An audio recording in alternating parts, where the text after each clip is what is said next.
Hello बच्चों, आज हम लोग चैप्टर 11 करेंगे जो कि कंस्ट्रक्शन से रिलेटेड है।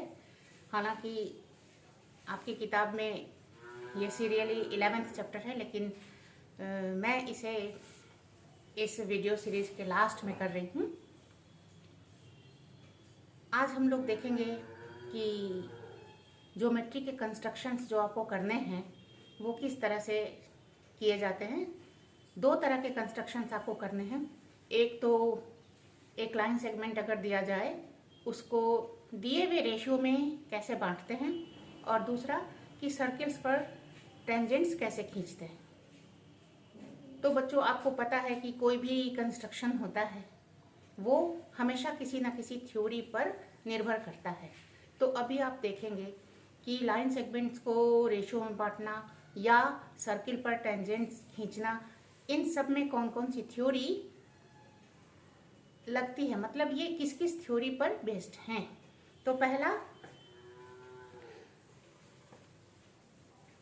शुरू करते हैं। डिवाइड द लाइन सेगमेंट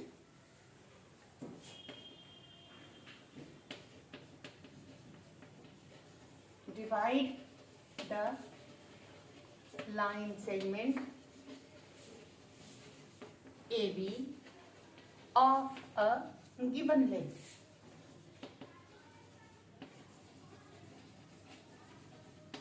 आपको लेंथ दी रहेगी लाइन सेगमेंट की in the ratio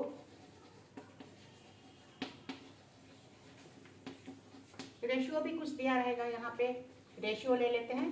line segment की लंबाई, पर्टिकुलर लंबाई नहीं ली है, क्योंकि जैसे आपको दिया रहेगा 6.7, 8.2, तो यहाँ पर अगर वो लंबाई लेंगे तो बहुत छोटी हो जाएगी, इसलिए आप लोग इसको कंसीडर कीजिएगा।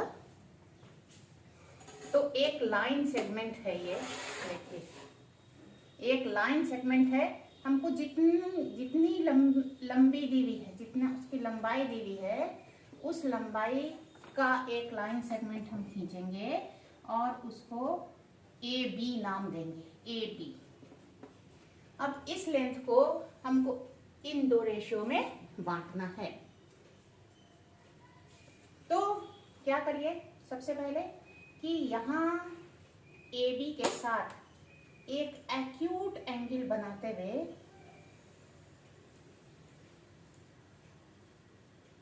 एक लाइन खींचिए। ये आगे भी जा सकती है। एक्यूट एंगल बनाना कोई ज़रूरी नहीं है, एक्यूट एंगल के अलावा दूसरे तरह के एंगल्स भी बना सकते हैं, लेकिन एक परंपरा के अनुसार एक्यूट एंगल बनाते हैं, ज़रा सुंदर दिखता है ज़्यादा, शायद इसीलिए। अब इसमें जो सम ऑफ रेशियो है, सम ऑफ रेशियो मतलब कि 3 + 2 5 इक्वल आर्क्स हमको बनाना चाहिए। ये देखिए 5 इक्वल आर्क्स बनाएंगे। यहाँ रखेंगे कंपास को, 1, 2, 3, 4 और 5। तो पांचों को नाम दे देते हैं A1, A2, A3, A4 और A5। अब जो लास्ट वाला है A5 वाला, उसको B से ज्वाइन कर देंगे। देखिए क्या क्या हो रहा है और क्या बन रहा है, ये आप अभी देखेंगे। इसको B से ज्वाइन कर देंगे ऐसा। तो जो 5th वाला था पॉइंट, वो B से ज्वाइन हो गया। अब जो 3rd वाला है उस पर आइए। 3rd वाला पॉइंट, 1, 2, 3, तीसरा वाला, यहाँ से हमको इसके पैरेलल एक लाइन सेगमेंट खींचना है ऐसे यहाँ पे, ठीक है। तो पैरेलल खींचने के लिए करस्पॉन्डिंग एंगल्स अगर हम बराबर बना दें तो पैरेलल हो जाएंगे। तो देयरफॉर यहाँ पर जो एंगल है उतना ही एंगल हम A3 पर बनाएंगे, तो करस्पॉन्डिंग एंगल्स इक्वल हो जाएंगे इस तरह से। ये देखिए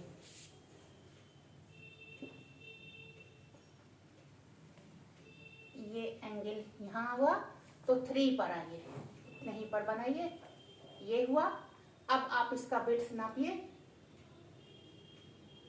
एकदम टाइट ये हुआ, और यहाँ से भी वैसा ही देखिए, ये देखिए इसका विड्थ नापिए एंगल का, इतना हुआ। तो वैसा ही यहाँ पर भी ये देखिए इतना हुआ।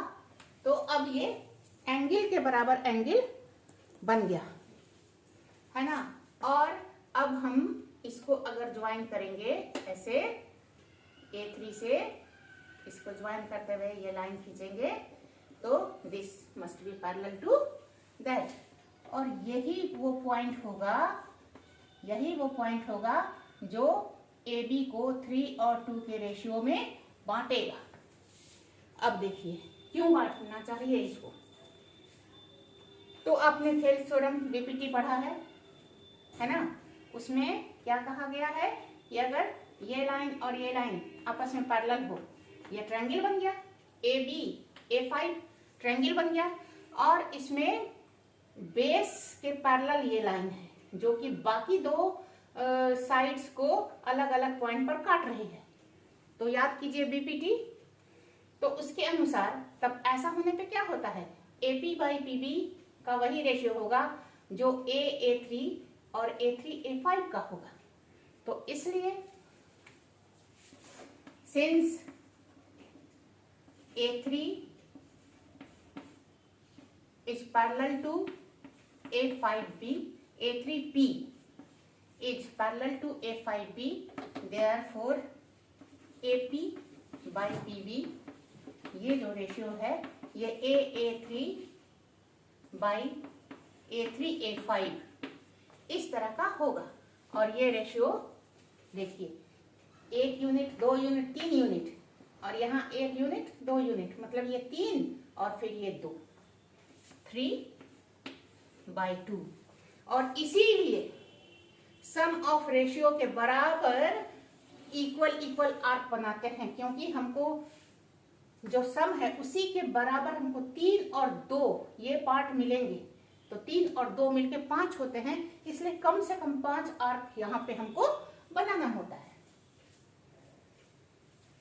और एग्जाम में कोई भी कंस्ट्रक्शन आए आपको 3-4 स्टेप्स लिखने चाहिए, है ना। तो ऐसा स्टेप्स हो सकता है कि draw AB equal to this much जितना दिया हुआ है, draw a line AX making an acute angle with AB, और फिर make 5 equal arcs on AX, namely A1 A2 A3 A4 A5, join A5B and draw A3B parallel to A5B. Then this ratio, this by this will be equal to this by this. इस तरह से ये construction करते हैं। और इसी को करने का दूसरा तरीका है, उसमें बीपीटी में उसमें सिमिलरिटी का यूज होगा। देखिए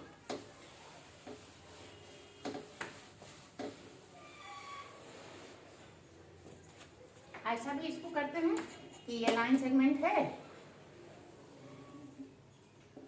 यहाँ पर हमने एक एक्यूट एंगल बनाते हुए लाइन सेगमेंट ड्रॉ कर दिया,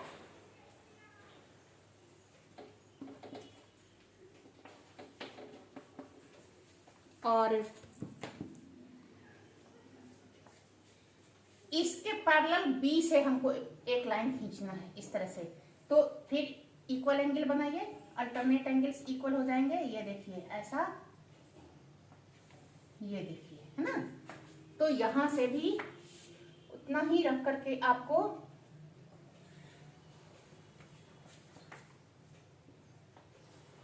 ये देखिए, है ना। तो यहां से भी आप इतना ही रख करके इसको ऐसा खींचिए, है ना। और फिर इसका विड्थ नाप लीजिए कितना हुआ, ये है। तो इधर भी इसका विड्थ आप नाप लीजिए, इतना हो गया। और इस तरह से इक्वल एंगल बनाएंगे तो पैरेलल हो जाएगा।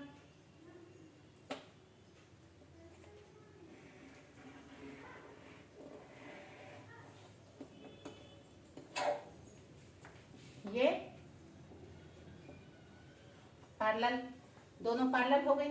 अब आप इस पर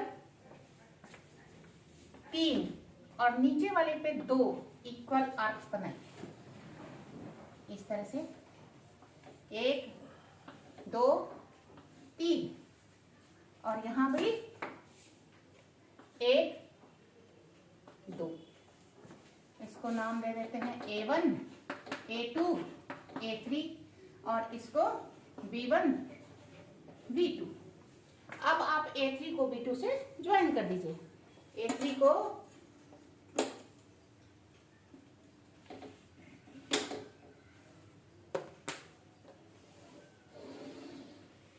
को B2 से ज्वाइन कर दें। ये AB को जिस पॉइंट पे काटेगी ये ही वो पॉइंट है जो कि इसको 3 और 2 के रेशियो में बांटेगा। क्यों? यहाँ पे देखिए 2 ट्रायंगल्स हैं और दोनों सिमिलर हैं। ये एंगल इसके बराबर है ही, ये एंगल इसके बराबर है ही, बस तो एंगल सिमिलरिटी से both the triangles are similar और उनके करस्पॉन्डिंग साइड्स का रेशियो इक्वल होगा। इसलिए इसके और इसके बीच जो रेशियो है वही इसके और इसके बीच होगा, है ना। तो हेयर ट्रायंगल A3P और ट्रायंगल B2P ये दोनों सिमिलर हैं बाय A सिमिलरिटी, है ना, क्योंकि angle A equal to angle B है और एंगल 1 इक्वल टू एंगल 2 है, एंगल 1 इक्वल टू एंगल 2 है और सिमिलर है। तो देयरफॉर करस्पॉन्डिंग साइड्स का रेशियो बराबर होना चाहिए, will be equal to AA3 by BB2, मतलब 3/2। तो इस तरह का भी कंस्ट्रक्शन किया जा सकता है। तो दोनों में से जो आपको अच्छा लगे उस तरह से कर सकते हैं।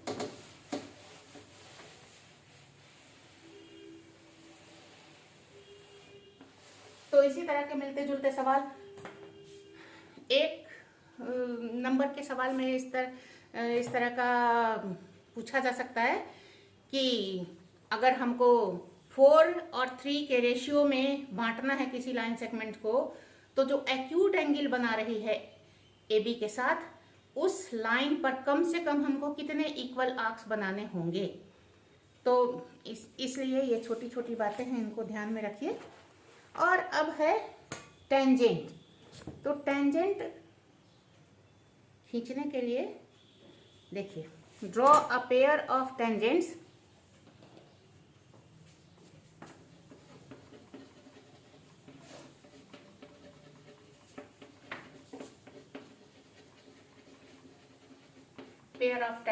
to a circle with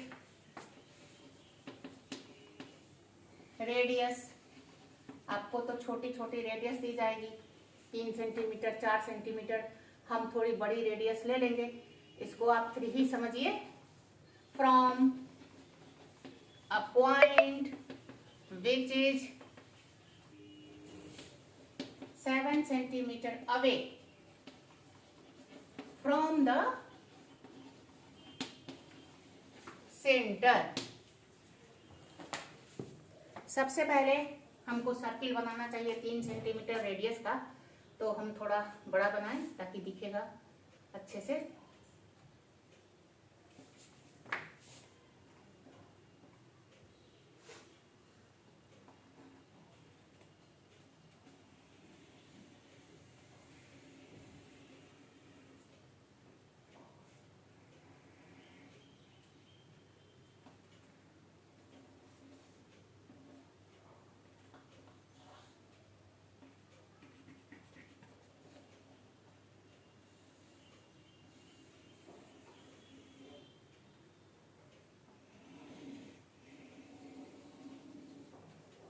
इस तरह से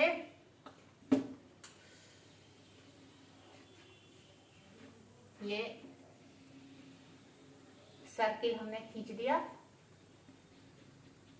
ये सेंटर, और सेंटर से 7 सेंटीमीटर दूर नाप के आप सेंटर से 7 सेंटीमीटर दूर एक पॉइंट लीजिए P, ये आपका O है, ये P, और PO को ज्वाइन कर दीजिए। PO को ज्वाइन कर दीजिए। और अब इसको डायमीटर लेकर के हमको एक सर्किल और भी ड्रॉ करना है, ठीक है। तो पहले हमको इसका मिड पॉइंट खोजना होगा। तो आधे से ज्यादा, ये देखिए ऐसा आर्क इधर ये और ये,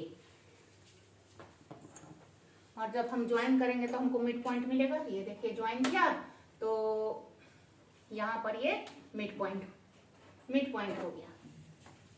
मतलब कि इसको हम सेंटर और इसको या इसको रेडियस लेकर के सर्किल ड्रॉ करें तो ये देखिए, यह है सेंटर,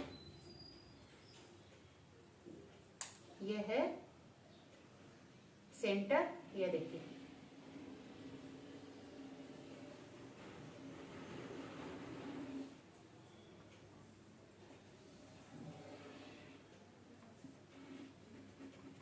ये।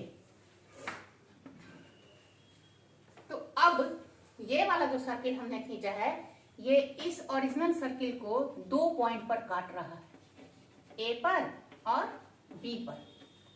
अब आपको कुछ नहीं करना है, P से A और P से B दोनों को ज्वाइन कर दें।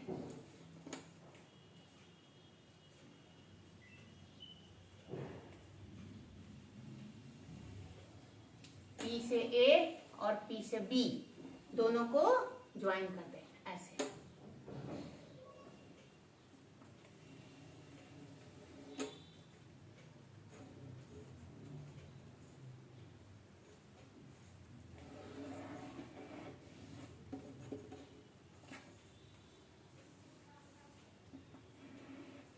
ये इस तरह से ये ज्वाइन हो गया।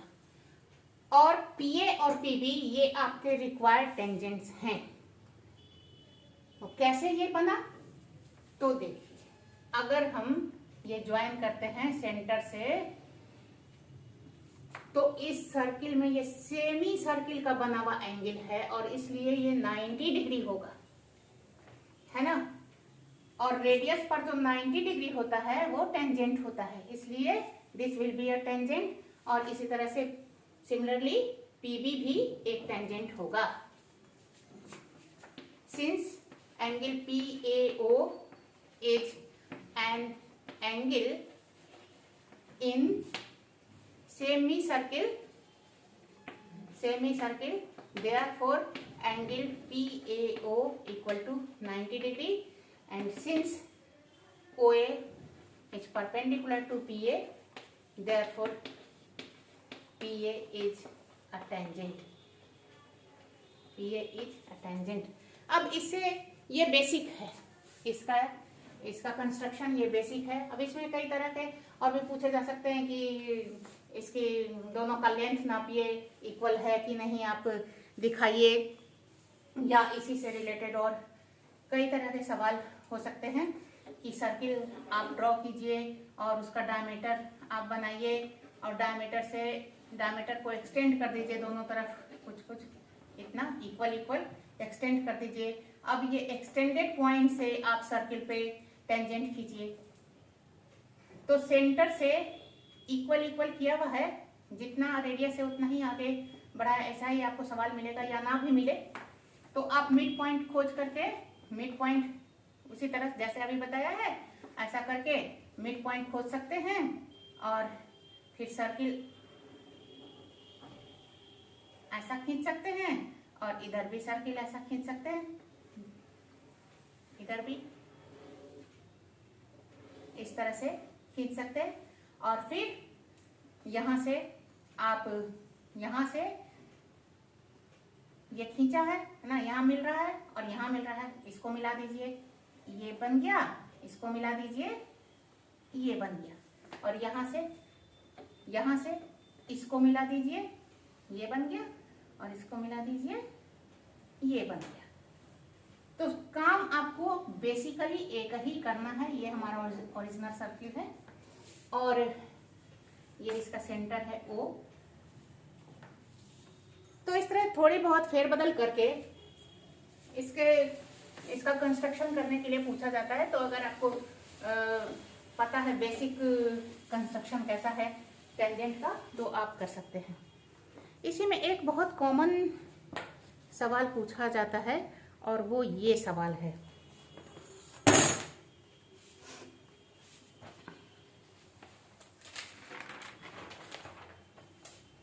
ड्रॉ अ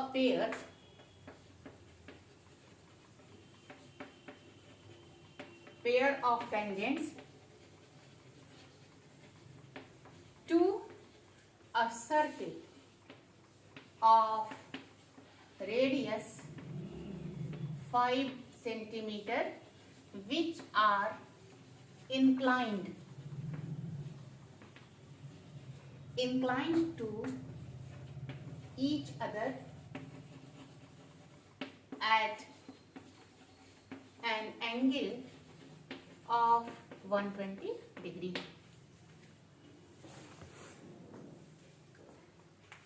एंगल बदला जा सकता है, कभी 45, 70, 110 जो भी दिया जा सकता है, लेकिन स्ट्रक्चर यही है कि एक सर्किल जिसका रेडियस 5 सेंटीमीटर दिया हुआ है, सबसे पहले आप उसको ड्रॉ कीजिए। उस पर आपको पेयर ऑफ टेंजेंट्स ड्रॉ करने हैं इस तरह से कि दोनों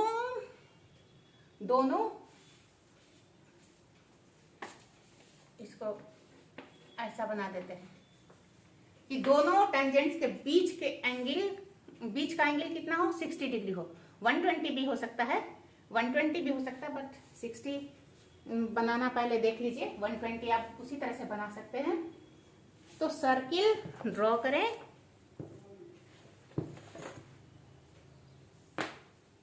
सर्किल हम ड्रॉ करें जितना रेडियस दिया हुआ है उसके हिसाब से।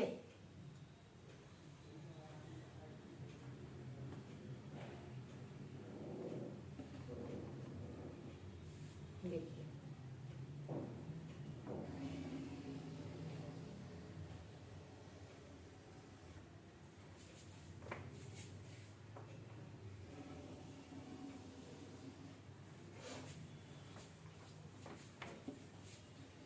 ये सर्किल ड्रॉ हो गया। और अब आपको क्या करना है कि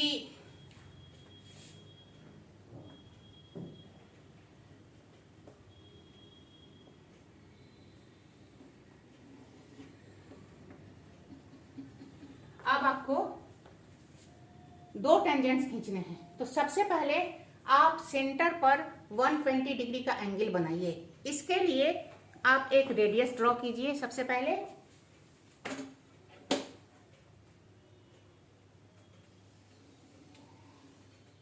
और इस पर 120 डिग्री का एंगल बनाइए ऐसा करके।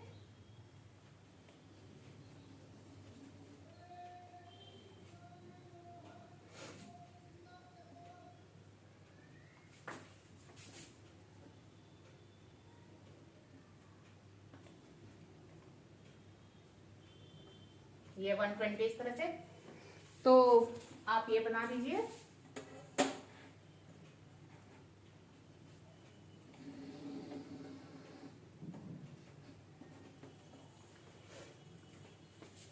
और यहां पर 90 डिग्री और यहां पर भी 90 डिग्री का एंगल बनाएंगे।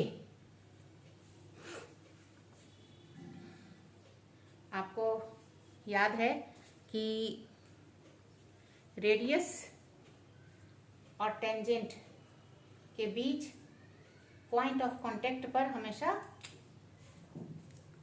90 डिग्री का एंगल बनता है। तो 90 डिग्री का एंगल हम सबसे पहले यहाँ बना दें और फिर अपना काम आगे करें।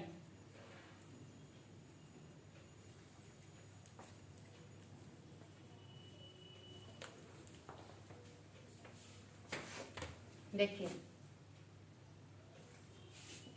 इस पॉइंट पर 90 डिग्री का एंगल हमको बनाना है।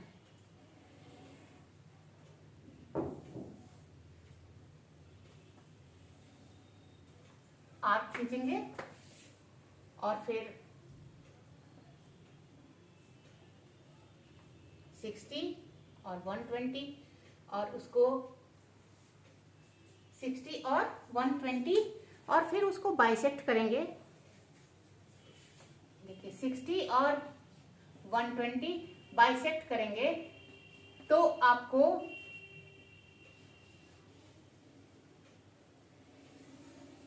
देखिए ये लाइन जाएगी ऐसे। और इसी तरह से यहाँ पर अगर हम 120 डिग्री का एंगल बना 90 डिग्री का एंगल बनाएंगे पहले की तरह, ऐसा और ऐसा, तो और उसको ज्वाइन करेंगे, ये इस तरह से जाएगा।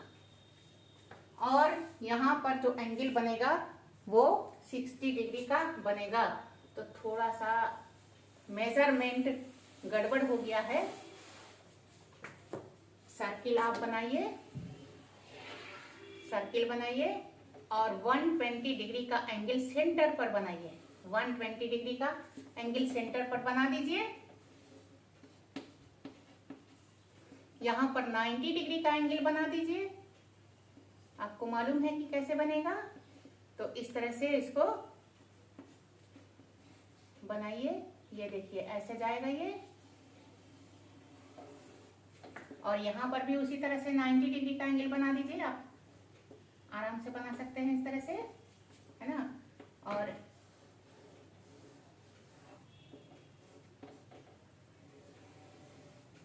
ये है ना, इस तरह से इसको आप ज्वाइन कर दीजिए। और ये जो पॉइंट आपका होगा यहाँ पर निश्चित है कि 60 डिग्री का ही एंगल बनेगा। दो कारण हैं। आप जानते हैं कि ये जो बनता है ये साइक्लिक क्वाड्रिलेटरल बनता है, इसलिए अपोजिट एंगल्स का सम 180 होता है। यहाँ 120 अगर हमने बनाया है तो यहाँ 60 बनेगा ही बनेगा, है ना। और दूसरी बात, इसी को दूसरे ढंग से देख सकते हैं कि यहाँ 120 है, यहाँ 90 है, यहाँ 90 है, इसलिए बच गया कितना इस क्वाड्रिलेटरल के लिए 60 डिग्री। ये बहुत ही आसान सा सवाल है, केवल एंगल्स आपको देख करके बनाने हैं। तो सबसे सिंपल कंस्ट्रक्शन टेंजेंट का यही होता है और काफी पूछा जाता है बार बार इस तरह का सवाल। ये एंगल बदल बदल करके पूछा जाता है, कभी 90 डिग्री का करके, कभी 60 डिग्री का करके, कभी 45 का करके, 110 का करके, या जैसा भी एंगल बदल के। तो इस तरह से सिंपली आप बना सकते हैं और कोई दिक्कत नहीं आएगी। हमेशा कंस्ट्रक्शन लिख दीजिए कि कैसे कैसे आपने क्या क्या किया है। कंस्ट्रक्शन पर भी 1 मार्क होता है, तो कभी 3 मार्क्स में और कभी 4 मार्क्स में पूछे जाते हैं। तो अगर 3 मार्क्स में पूछा गया है तो एक